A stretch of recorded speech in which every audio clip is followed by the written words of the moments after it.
Dear students, अस्सलाम वालेकुम रहमतुल्लाहि व बरकातुहू। हमारे पास जो नेक्स्ट टॉपिक मौजूद है वो है इफेक्ट ऑफ करंट्स।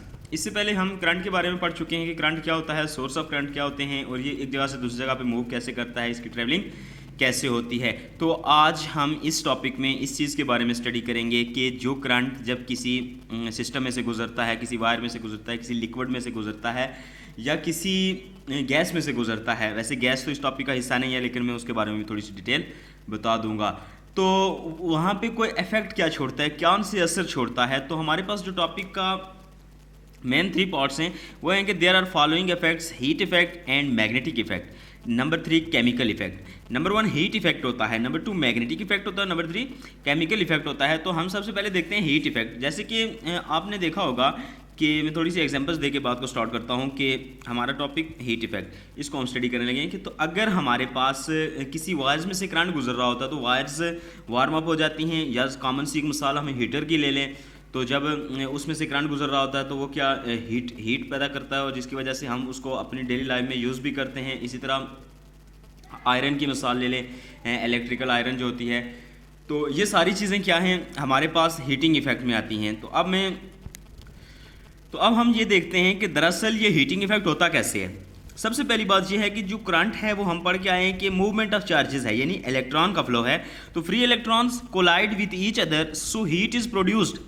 पहली बात ये है कि हीट प्रोड्यूस कैसे होती है कि जब दो इलेक्ट्रॉन आपस में कोलाइड करते हैं, क्या करते हैं इलेक्ट्रॉन्स, ये पार्टिकल्स कोलाइड करते हैं। ज़रूरी नहीं आपस में ही कोलाइड करें, बल्कि उस वायर्स की वाल्स के साथ कोलाइड करें या जिन चीज़ों के साथ भी वो मूवमेंट के दौरान कोलाइड करते हैं। तो कोलिजन प्रोड्यूस हीट, कोलिजन की वजह से क्या प्रोड्यूस होती है हमारे पास हीट। जैसे कि आप अगर हैंड्स रबिंग करते हैं, हाथों को आप रगड़ते हैं तो आपके पास ये फ्रिक्शनल की वजह से हीट पैदा होती है। इसी तरह जब दो बॉडीज़ आपस में टकराते हैं हाईली स्पीड के साथ, तो वो क्या करते हैं, आप एक दूसरे वहाँ पे कोलिजन प्रोड्यूस होता है। कोलिजन होता है जब उनका, तो वहाँ पे हीट प्रोड्यूस होती है। तो पहला पॉइंट हमारा ये क्लियर हुआ कि जो फ्री इलेक्ट्रॉन्स हैं हमारे पास, वो फ्री इलेक्ट्रॉन्स क्या करते हैं, कोलिजन प्रोड्यूस करते हैं। दूसरी बात ये कि at each collision they loss their kinetic energy. MCQs type point है कि जब भी वो कोई भी कोलिजन करते हैं, जब वो आपस में कोलाइड करेंगे तो उनकी जो काइनेटिक एनर्जी है वो लॉस कर देते हैं। जाहिर सी बात है, वो जिस एफर्ट के साथ वो उसके साथ कोलाइड करता है, वापस दोबारा वो उस मूवमेंट के साथ एक जगह से दूसरी जगह पे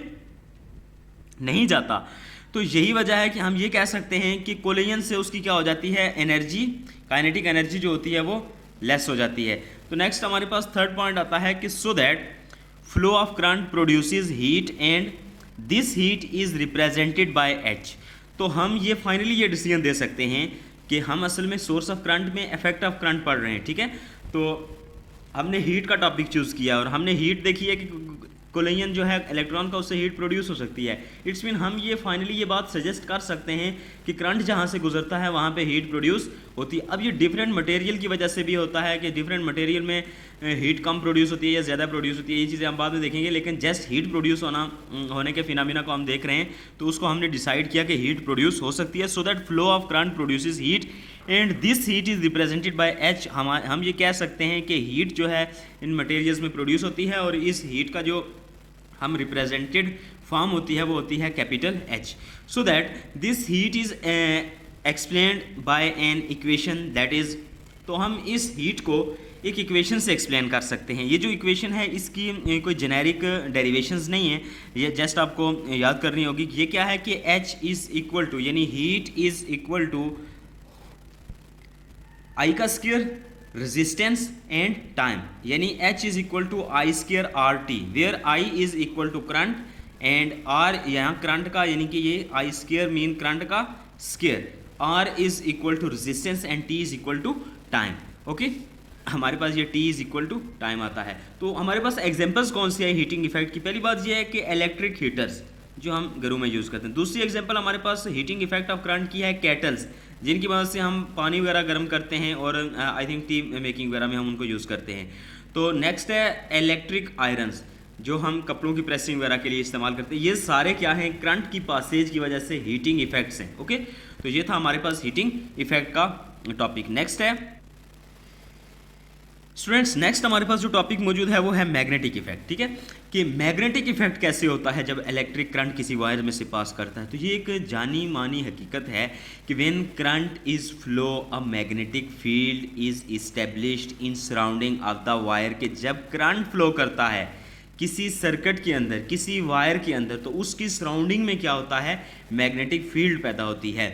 तो असल में ये मैग्नेटिक फील्ड और करंट जहाँ पे भी होंगे, ये एक बात याद रखें हमेशा कि जहाँ पे भी हम करंट की बात कर रहे हैं तो वहाँ पे मैग्नेटिक फील्ड होना ज़रूरी है, क्योंकि जब हमने करंट प्रोड्यूस किया था तो हमने मैग्नेटिक फील्ड की मदद से करंट प्रोड्यूस किया था। तो इसके बारे में हम डिटेल नेक्स्ट चैप्टर्स में देखेंगे, लेकिन यहाँ पे आपको जस्ट इतना आइडिया होना चाहिए कि जहाँ पे करंट है वहाँ पे लाजमन मैग्नेटिक फील्ड है, और जहाँ पे मैग्नेटिक फील्ड है वहाँ पे भी करंट मौजूद होता है। लेकिन ये याद रखें कि जहाँ पे मैग्नेटिक फील्ड वहाँ करंट का होना ज़रूरी नहीं, लेकिन जहाँ करंट है वहाँ मैग्नेटिक फील्ड का होना ज़रूरी है, और वहाँ पे मैग्नेटिक फील्ड होती है। Number 2, the strength of the field depend upon the value of the current. पहली बात हमने ये कर दी कि जब वायर में से करंट गुजरता है तो उसकी सराउंडिंग में मैग्नेटिक फील्ड प्रोड्यूस होती है। और दूसरी बात हम ये कहते हैं कि जो मैग्नेटिक फील्ड की स्ट्रेंथ है, मैग्नेटिक फील्ड कम है या ज़्यादा है, this depend upon the value of the current. The strength of the field depend upon the value of the current. And next है कि magnetic effect is utilised in the detection and measurement of current. वहाँ पे हमने जो recent देखा heating effect हमने daily life में use किया, तो यहाँ पे हम मैग्नेटिक इफेक्ट भी यूज़ करते हैं। मैग्नेटिक इफेक्ट हमें क्या बताता है कि जैसे हम किसी वायर को हाथ लगाकर नहीं चेक कर सकते कि इसमें से करंट मौजूद है या नहीं है, अगर हम हाथ लगाएंगे तो हमें उसका शदीद झटका लग सकता है, लेकिन हम क्या करते हैं, हम उसकी डिटेक्शन के लिए, करंट की डिटेक्शन के लिए हम मैग्नेटिक फील्ड का इस्तेमाल करते हैं कि magnetic field is utilise in detection and measurement of current. जैसे कि हम गैल्वेनोमीटर का जब कंस्ट्रक्शन पढ़ेंगे गैल्वेनोमीटर की, तो उसमें देखेंगे कि हम मैग्नेटिक फील्ड को इस्तेमाल कर रहे हैं और मैग्नेटिक फील्ड की वजह से हमारे पास करंट डिटेक्ट होता है। तो ये था हमारे पास मैग्नेटिक फील्ड की डिटेक्शन। याद रखें, ये अगर वायर है, इसकी अपवर्ड डायरेक्शन में करंट फ्लो कर रहा है, तो मैग्नेटिक फील्ड जो है ये राइट हैंड रूल के मुताबिक, जैसे थंब जो है ये पॉइंट आउट करेगा मैग्नेटिक करंट की डायरेक्शन को, और फिंगर्स जो हैं वो पॉइंट आउट करेंगे किसको, मैग्नेटिक फील्ड को। ये मैग्नेटिक फील्ड सराउंडिंग में है और करंट अपवर्ड है। अगर करंट ऊपर से नीचे की तरफ होता तो मैग्नेटिक फील्ड इसकी अपोजिट डायरेक्शन में होती, अगर करंट ऊपर से नीचे की तरफ होता मैग्नेटिक फील्ड की डायरेक्शन इस तरह से होती। ठीक हो गया, तो ये था हमारे पास मैग्नेटिक इफेक्ट। नेक्स्ट हमारे पास है केमिकल इफेक्ट। इसके बारे में हम बात करते हैं कि some chemical solutions conduct electricity like sulphuric acid और कॉपर सल्फेट। कि फॉर एग्जांपल हम ये देखते हैं कि किसी लिक्विड में से करंट पास करता है, तो उस सूरत में कौन से केमिकल इफेक्ट हमारे पास आते हैं। तो स्टूडेंट्स सबसे पहले हम इसके मतलब कुछ टर्म्स हैं जिनको हम डिफाइन करेंगे कि the study some chemical solutions conduct electricity like sulphuric acid और कॉपर सल्फेट। तो हमारे पास जो फर्स्ट पॉइंट है वो है कि the study of chemical changes due to current is called electrolysis. First of all ये जो प्रोसेस है जिसमें हम लिक्विड के अंदर करंट की जनरेशन को या करंट के जनरेट होने को या करंट की पासेज को स्टडी करते हैं, this process is called electrolysis. Next point is that the liquid which conduct the current is known as electrolyte. वो लिक्विड जो करंट को कंडक्टेंस प्रोवाइड करता है, जो करंट को कंडक्ट करता है, करंट को फ्लो करने का रास्ता फ्रॉम करता है, that is known as electrolyte. Okay, and next is the material in the form of wire और रॉड और प्लेट विच लीड्स, कि वो मटेरियल, वो प्लेट जो करंट को गुजरने का रास्ता फ्राहम करती है, जिसमें से करंट गुजरता है, या वो जो लिक्विड के अंदर इंसर्टेड होता है, उस लिक्विड को हम क्या कहते हैं, लीड्स द करंट इनटू और out of the electrolyte is known as electrode.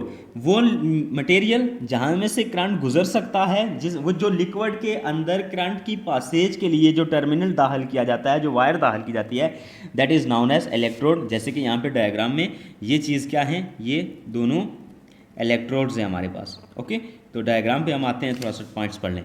The electrodes connected with the positive terminal of the source of the current source is called anode, and the electrode connected with negative terminal is called cathode. Okay, the vessel containing liquid is known as voltmeter. वो जो liquid है जिसके अंदर वो जो container है, for example ये, इसको हम क्या बोलते हैं, वोल्टामीटर, जिसके अंदर ये लिक्विड होता है, जिसके अंदर ये सारा प्रोसेस होता है, हम इसको क्या बोलते हैं? वोल्टामीटर। तो अब हम डायग्राम पे आते हैं और यहाँ से हमने जो टर्में डिफाइन किए हैं उनको देखते हैं।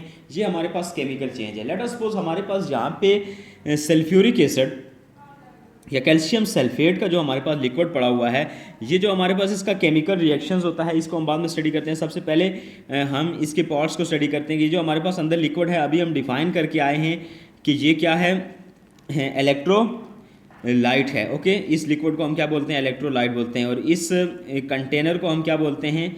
वोल्टामीटर। और इस एंड को जो नेगेटिव है इसको कैथोड बोलते हैं, वो एंड जो पॉजिटिव है इसको एनोड बोलते हैं। और ये दोनों जो टर्मिनल्स हैं इनको हम क्या बोलते हैं? इलेक्ट्रोड्स बोलते हैं। यहाँ पे हमारे पास को पोटेंशियल सोर्स लगा हुआ है, ये रेजिस्टर है, ये वेरिंग रेजिस्टेंस को शो करता है कि हम रेजिस्टेंस को कम या ज़्यादा कर सकते हैं। ये इस रेजिस्टर के ऊपर स्लाइड कर सकता है। जब ये इधर होगा तो इट्स मीन रेजिस्टेंस कम है, और जब ये इधर होगा तो ज़्यादा रेजिस्टेंस वाला एरिया इंक्लूड है तो इट्स मीन रेजिस्टेंस ज़्यादा। और ये एम मीटर जो करंट को मेजर करता है। तो यहाँ पे हमारे पास कौन सा केमिकल चेंज आएगा? Cu++ एंड SO4-, ये दो आयंस हमारे पास बनते हैं जब कैल्शियम, जब कॉपर सल्फेट का मटेरियल इस लिक्विड के अंदर, वाटर के अंदर डिज़ोल्व किया जाता है तो ये दो आयंस बना देता है। एक पॉजिटिव आयन होते हैं, दूसरे नेगेटिव आयन होते हैं। तो हमने यहाँ से पोटेंशियल डिफरेंस अप्लाई कर रखा है, ये हमारे पास पोटेंशियल डिफरेंस अप्लाई किया हुआ है हमने। ये नेगेटिव है, ये पॉजिटिव है। अब पॉजिटिव की ये टेंडेंसी है कि ये नेगेटिव आयन को अपनी तरफ खींचेगा, और नेगेटिव की ये है कि पॉजिटिव को अपनी तरफ खींचेगा। यूँ यहाँ से ये जो Cu++ है ये मूव करेगा नेगेटिव की तरफ, ठीक है, नेगेटिव टर्मिनल की तरफ। और यहाँ से SO4-, मूव करेगा पॉजिटिव की तरफ। तो हमारे पास ये जो Cu++ है ये इस पे जाके 2 इलेक्ट्रॉन्स गेन करके वापस क्या बन जाएगा? कॉपर। ये इलेक्ट्रोड किसके हैं? कॉपर के हैं। वहाँ पे ये एक कॉपर का एटम वहाँ पे सब्स्टिट्यूट कर देगा। और नेक्स्ट सेशन में ये होगा कि ये जो SO4-, है ये इस एंड पे आएगा, और यहाँ पे ऑलरेडी हमारे पास क्या मौजूद है? Cu++ आयंस मौजूद है। यहाँ से ये Cu++ आयंस लेकर इसके ऊपर सबमिट हो जाएगा। ये पॉजिटिव प्लेट है, यहाँ पे वो मौजूद है। तो यहाँ पे हमारे पास ये क्या बन जाएगा? CuSO4। यूँ कंटिन्यूसली ऐसा होगा कि यहाँ पे हमारे पास आयंस यहाँ पे सबमिट होते रहेंगे और वहाँ से वापस बनते रहेंगे। यानी एक टर्मिनल से इलेक्ट्रॉन्स सबमिट होते जा रहे हैं और दूसरे पे वापस आयंस क्रिएट होते जा रहे हैं।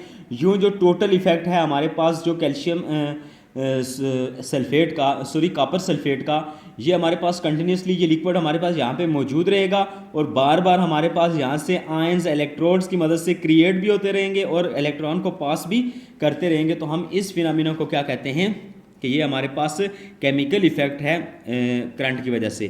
तो एक इलेक्ट्रोप्लेटिंग एक टर्म है कि electroplating is the process of coating a thin layer of some expensive metal on cheap metals. कि अगर हम किसी एक्सपेंसिव मेटल के ऊपर किसी चीप मेटल, किसी सस्ती मेटल के ऊपर कोटिंग कर दें किसी चीप मेटल की, तो ऐसी फिनोमेना को हम क्या बोलते हैं? इलेक्ट्रोप्लेटिंग। जैसे कि आम ज्वेलरी के बारे में ये होता है कि हम इसको जैसे रोल्ड गोल्ड के ऊपर अगर कलर कर दिया जाए गोल्ड का तो वो दिखता गोल्ड जैसा है, उसकी ब्यूटी भी उसी जैसी होती है, लेकिन रियली वो एक चीप मेटल होती है। और हम इस प्रोसेस को क्या कहते हैं? इलेक्ट्रोप्लेटिंग। तो ये था हमारा आज का टॉपिक। नेक्स्ट इंशाल्लाह नेक्स्ट टॉपिक करेंगे। आज तक के लिए अल्लाह हाफिज़।